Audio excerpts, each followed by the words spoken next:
Hello बच्चों, let's read the question first. The question is assertion and reason. अब हमें assertion पढ़ के ये बताना है कि जो रीज़न दिया हुआ है वो एजर्शन के लिए ठीक दिया हुआ है या नहीं दिया हुआ है। तो पहला हमें एजर्शन जो यहाँ पर दिया हुआ है वो दिया हुआ है the law of dominance to explain the expression of only one parental character in a monohybrid cross in the F1 generation. तो बच्चों बिल्कुल सही बात है, यहाँ पर जो लॉ ऑफ डोमिनेंस होता है वो एक्सप्लेन करता है सिर्फ एक पेरेंटल कैरेक्टर को एक्सप्रेशन एक्सप्लेन करता है एक पेरेंटल कैरेक्टर के एक्सप्रेशन को इन a monohybrid cross in F1 generation. तो F1 जनरेशन में क्या होता है, जब मोनोहाइब्रिड क्रॉस करते हैं तो सिर्फ एक जो कि डोमिनेंट कैरेक्टर होता है वो अपने आप को एक्सप्लेन करता है। तो लॉ ऑफ डोमिनेंस उसी के बारे में एक्सप्लेन करता है F1 जनरेशन में मोनोहाइब्रिड क्रॉस के टाइम पे। ठीक है, तो ये जो है एजर्शन तो बिल्कुल सही दिया हुआ है। अब रीज़न इसका क्या दिया हुआ है, रीज़न दिया हुआ है the law of dominance explain the proportion of 3:1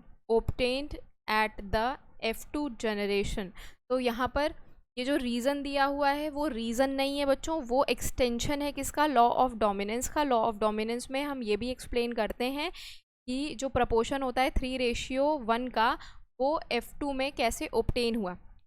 तो ये सही दिया हुआ है, बट ये एजर्शन का एक्सप्लेनेशन नहीं है, ये एक्सटेंशन है किसका, लॉ ऑफ डोमिनेंस का।